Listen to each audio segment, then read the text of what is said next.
Hi friends, আশা করি আপনারা সবাই ভালো আছেন। আপনাদের সবার ভালোবাসা নিয়ে কিন্তু আজকে আমরা আবার একটা ভিডিও নিয়ে চলে এসেছি। আজকের ভিডিওর টপিক কিন্তু খুব ইন্টারেস্টিং বন্ধুরা। আপনারা অনেকেই আমাকে কমেন্ট করেছিলেন যে বাংলাদেশের 10টি দীর্ঘতম সেতু, সেই বিষয়ে একটা ভিডিও কিন্তু আজকে আমরা এনেছি। আজকে আমরা দেখে নেব। আর আপনারা যারা আমাদের চ্যানেলে আগের থেকেই রয়েছেন তাদেরকে তো অসংখ্য ধন্যবাদই। আর যারা নতুন এসছেন চ্যানেলে তাদের কাছে আমাদের অনুরোধ, আপনারা চ্যানেলটাকে অবশ্যই সাবস্ক্রাইব করে রাখুন, কারণ এই চ্যানেলে আমরা কিন্তু খুব ইন্টারেস্টিং ভিডিও আনি। আজকের ভিডিওটাও কিন্তু বন্ধুরা সেই টাইপের ভিডিও। তো চলুন বন্ধুরা, আজকের বাংলাদেশের সেরা দীর্ঘতম 10টি সেতু দেখে নেব। বন্ধুরা, আমরা তো এটা জানি যে বাংলাদেশের দীর্ঘতম সেতু হচ্ছে পদ্মা সেতু ও যমুনা সেতু। কিন্তু বন্ধুরা, আপনাদেরকে যদি প্রশ্ন করা হয় যে বাংলাদেশের দীর্ঘতম 10টি সেতুর নাম কি, আপনারা নিশ্চয়ই এটা পারবেন না, কারণ এই বিষয় সম্পর্কে আপনারা কখনো জানার কোনো আগ্রহ মনে করেননি। তো আজকের এই ভিডিওতে আমি আপনাদেরকে দেখাবো বাংলাদেশের দীর্ঘতম 10টি সেতু। আর এরকম আরও ভিডিও দেখার জন্য অবশ্যই চ্যানেলটিকে সাবস্ক্রাইব করে রাখবেন। তো এবার মূল ভিডিওতে চলে যাচ্ছি। তো 10 নম্বরে রয়েছে ভৈরব রেল সেতু। এই সেতুটি বাংলাদেশের বিখ্যাত মেঘনা নদীতে অবস্থিত এবং এই সেতুটি ঢাকা ও চট্টগ্রাম বিভাগের মাঝখানে অবস্থিত। আর এই সেতুটি 929 মিটার লম্বা। 1937 সালের 6 ডিসেম্বর সর্বপ্রথম এই সেতুটি খোলা হয়েছিল। আর এই সেতুটি তৈরি করার প্রধান উদ্দেশ্য ছিল চট্টগ্রাম বন্দরের সাথে রেল সংযোগ করার জন্য, এবং সেতুটি তৈরি হওয়ার পর থেকে ঢাকা ও চট্টগ্রামের মধ্যে যাতায়াত খুবই সহজ হয়ে যায়। আর এই সেতুটি ব্রাহ্মণবাড়িয়া জেলার আশুগঞ্জ উপজেলায় অবস্থিত, যার কারণে এটি আশুগঞ্জ রেলওয়ে সেতু নামেও পরিচিত। এরপরে 9 নম্বরে রয়েছে শাহ আমানত সেতু। এই সেতুটি বাংলাদেশের কর্ণফুলী নদীর উপর নির্মিত এবং এই সেতুটি চট্টগ্রাম বিভাগে অবস্থিত। আর সেতুটির মোট দৈর্ঘ্য 950 মিটার এবং এটি চট্টগ্রামের দক্ষিণাঞ্চল কক্সবাজার এবং পার্বত্য জেলা বান্দরবন থেকে সংযুক্ত করেছে। চট্টগ্রামের এই সেতুর নির্মাণ কাজ শুরু হয় 2006 সালের আগস্ট মাসে এবং নির্মাণ কাজ শেষ হয় 2010 সালের সেপ্টেম্বর মাসে। আর যানবাহন চলাচলের জন্য 4 লেনের পাশাপাশি রিক্সা এবং ভ্যানের মতো ম্যানুয়াল পরিবহন চলাচলের জন্য সেতুটিতে দুটি 1.5 মিটার লেন রয়েছে এবং এই সেতু তৈরিতে মোট ব্যয় হয়েছে 590 কোটি টাকা। এরপরে 8 নম্বরে রয়েছে সৈয়দ নজরুল ইসলাম সেতু।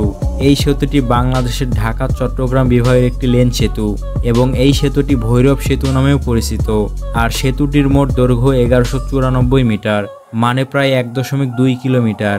এই সেতুটির নির্মাণ কাজ শুরু হয়েছিল 1999 সালে এবং নির্মাণ কাজ শেষ হয় 2002 সালে। ভৈরব ও আশুগঞ্জের মধ্যে মেঘনা নদীর উপর নির্মিত একটি সড়ক সেতু এটি, এবং এই সেতুটি বাংলাদেশের উত্তর পূর্ব অঞ্চলে সিলেটের সাথেও ঢাকার যোগাযোগ উন্নয়নে ভূমিকা রাখে। এই সেতুর পাশেই ভৈরব রেল সেতু অবস্থিত এবং এই সেতু নির্মাণে 335 কোটি টাকা ব্যয় হয়েছিল। এরপরে 7 নম্বরে রয়েছে পায়রা সেতু। এই সেতুটি বরিশাল বিভাগের বুড়িশ্বর নদীর উপর অবস্থিত। সেতুটির মোট দৈর্ঘ্য 1470 মিটার, মানে 1.4 কিলোমিটার। প্রথমে পাটুয়াখালীর এক শিক্ষার্থী প্রধানমন্ত্রী শেখ হাসিনাকে চিঠি পাঠিয়ে এই সেতু নির্মাণের অনুরোধ জানিয়েছিলেন। তারপর চিঠি পড়ে প্রধানমন্ত্রী এই সেতু নির্মাণের আশ্বাস দেন এবং তারপর 2012 সালের দিকে সড়ক ও জনপথ বিভাগে এই সেতু নির্মাণের পরিকল্পনা গ্রহণ করেন। আর তখন এর নির্মাণ ব্যয় ধরা হয়েছিল 4.58 বিলিয়ন টাকা। সেতুটি Kuwait fund for Arab economic development এবং OPEC fund for international development অর্থায়ন করে। তারপর 2013 সালে শেখ হাসিনা সেতুটির ভিত্তি স্থাপন করে এবং 2 বছর পর প্রকল্পটি সংশোধন করে সেতুর বাজেট দ্বিগুণ করা হয়। তারপর 2016 সালে সেতুটির নির্মাণ কাজ শুরু হয় এবং নির্মাণ কাজ শেষ হয় 2021 সালের অক্টোবর মাসে এবং এই সেতু তৈরিতে মোট বাজেট ছিল 14.46 বিলিয়ন টাকা। এরপরে 6 নম্বরে রয়েছে মুক্তারপুর সেতু। মুক্তারপুর সেতু হচ্ছে বাংলাদেশের একটি সড়ক সেতু যেটি ঢাকা বিভাগের মুন্সিগঞ্জ জেলায় অবস্থিত। এই সেতুটির মোট দৈর্ঘ্য হল 1521 মিটার, মানে 1.5 কিলোমিটার এবং এই সেতুটির নির্মাণ কাজ শুরু হয় 2008 সালে। এই সেতুটি নির্মাণ হবার আগে এই অঞ্চলের মানুষ নদীর ট্রলারে পার হতো আর যানবাহন ফেরিতে পারাপার করতে হতো। সেতুটি মুন্সিগঞ্জ জেলা থেকে প্রায় 4 কিলোমিটার দূরে মুক্তারপুর নামক স্থানে ঢলেশ্বরী নদীর উপর নির্মিত এবং এই সেতুটি ঢাকা নারায়ণগঞ্জ এবং মুন্সিগঞ্জের যোগাযোগ ব্যবস্থায় একটি গুরুত্বপূর্ণ মাইল ফলকও বলা যায়।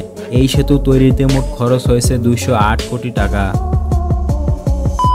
এরপরে 5 নম্বরে রয়েছে খান জাহান আলী সেতু।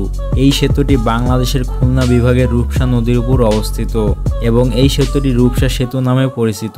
সেতুটির মোট দৈর্ঘ্য 1600 মিটার, মানে 1.6 কিলোমিটার। আর এই সেতুর নির্মাণ কাজ শুরু হয় 2005 সালের মে মাসে। এই সেতুকে খুলনার প্রবেশদ্বারও বলা হয়, কারণ সেতুটি বাংলাদেশের দক্ষিণাঞ্চলীয় জেলাগুলিকে বাংলাদেশের দ্বিতীয় বৃহত্তম সমুদ্র বন্দর মংলার সাথে সংযুক্ত করেছে এবং এই সেতুটি খুলনা শহর থেকে 4.80 কিলোমিটার দূরে অবস্থিত। এরপরে 4 নম্বরে রয়েছে হার্ডিঞ্জ ব্রিজ। বাংলাদেশের ইতিহাসের সবচেয়ে পুরাতন ব্রিজ হলো এই হার্ডিঞ্জ ব্রিজ, যেটি 1915 সালে ব্রিটিশরা তৈরি করেছিল। এই সেতুটি কুষ্টিয়া জেলার ঈশ্বরদী, পাবনা ও ভেড়ামারার পদ্মা নদীর উপর দিয়ে চলে গেছে। সেতুটির মোট দৈর্ঘ্য 1798 মিটার, মানে 1.8 কিলোমিটার। এখন বন্ধুরা একটি প্রশ্ন আমাদের মাঝে থাকতে পারে যে কেন এই সেতুটির নাম হার্ডিঞ্জ ব্রিজ রাখা হয়েছে। আসলে এই সেতুটি লর্ড হার্ডিঞ্জের নামে নামকরণ হয়েছে, যিনি 1910 সাল থেকে 1916 সাল পর্যন্ত ভারতের ভাইসরয় ছিলেন। আর এই ব্রিজটি তৈরি হওয়ার পর এর 100 বছর গ্যারান্টি দেওয়া হয়েছিল, যা আজও টিকে রয়েছে। এরপরে 3 নম্বরে রয়েছে লালন শাহ সেতু। বাংলাদেশের কুষ্টিয়া জেলার পদ্মা নদীর উপর দিয়ে হার্ডিঞ্জ ব্রিজের পাশাপাশি লালন শাহ সেতু বয়ে গেছে। এই সেতুটি 2004 সালে তৈরি করা হয়েছিল। সেতুটির মোট দৈর্ঘ্য 1800 মিটার, মানে 1.8 কিলোমিটার এবং এটি পদ্মা বহুমুখী সেতু ও বঙ্গবন্ধু সেতুর পরে দেশের তৃতীয় দীর্ঘতম সড়ক সেতু। এই সেতুটি বাংলাদেশের উত্তরাঞ্চলের রাজশাহী বিভাগ ও রংপুর বিভাগ থেকে দক্ষিণে খুলনা জেলার মংলা বন্দরের সাথে গুরুত্বপূর্ণ সড়ক সংযোগ প্রদান করে থাকে। আর এই সেতুটি স্থায়ীভাবে পাকশী সেতু নামে পরিচিত। এরপরে 2 নম্বরে রয়েছে যমুনা সেতু বা বঙ্গবন্ধু সেতু। আজ থেকে কিছুদিন আগে এটি ছিল বাংলাদেশের সবচেয়ে দীর্ঘতম সেতু, যার মোট দৈর্ঘ্য 4987 মিটার, মানে 5 কিলোমিটার। এই সেতুটি 1998 সালের জুন মাসে খোলা হয়েছিল। আর এটি যমুনা নদীর পূর্ব তীরে ভুয়াপুরকে এবং এর পশ্চিমের তীরে সিরাজগঞ্জের সাথে সংযুক্ত করেছে। 1998 সালে নির্মিত হওয়ার পর এটি ছিল বিশ্বের 11তম দীর্ঘতম সেতু এবং বর্তমানে এটি দক্ষিণ এশিয়ার 6তম দীর্ঘতম সেতু। আর এই সেতুটি তৈরি হওয়ার পর উত্তরবঙ্গের মানুষের জন্য ঢাকা পৌঁছানো যেন অনেক সহজ হয়ে পড়েছে। এরপরে 1 নম্বরে রয়েছে পদ্মা সেতু। বর্তমান বাংলাদেশের সবচেয়ে বহুল আলোচিত সেতু হচ্ছে পদ্মা সেতু, যার নির্মাণ কাজ শুরু হয়েছিল 26 নভেম্বর 2014 সালে এবং নির্মাণ কাজ শেষ হয় 23 জুন 2022 সালে এবং সেতুটি উদ্বোধন করা হয়েছে 25 জুন 2022 সালে, যেটি উদ্বোধন করেছে বর্তমান বাংলাদেশের প্রধানমন্ত্রী শেখ হাসিনা। আর এই সেতুটির উপরের স্তরে একটি 4 লেনের মহাসড়ক এবং নিচের স্তরে একটি একক রেলপথ রয়েছে। সেতুটির মোট দৈর্ঘ্য 6241 মিটার, মানে প্রায় 6.2 কিলোমিটার। পদ্মা সেতু যেন দক্ষিণাঞ্চলের মানুষের জন্য যাতায়াতের এক নতুন প্রাণ। এই সেতু নির্মাণে ব্যয় হয়েছে $3.6 বিলিয়ন, মানে বাংলা টাকায় প্রায় 30,193 কোটি টাকা। তো বন্ধুরা, এর মধ্যে কোন সেতুটি আপনার সবথেকে বেশি ভালো লেগেছে তা কমেন্ট বক্সে জানাবেন। আর প্রতিনিয়ত এরকম আরো ভিডিও দেখতে অবশ্যই চ্যানেলটিকে সাবস্ক্রাইব করে পাশে থাকা বেল আইকন অন করে রাখবেন। তো দেখা হচ্ছে পরবর্তী ভিডিওতে।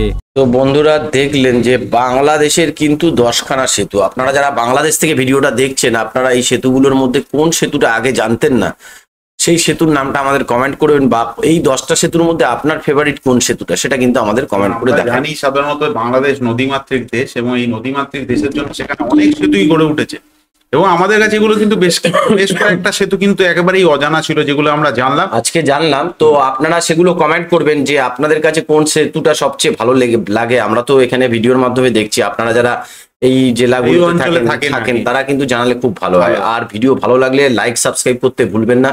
আজকের মতো বন্ধুরা এখানেই ভিডিওটা শেষ করছি। টাটা। অবশ্যই সবাই ভালো থাকবেন, সুস্থ থাকবেন।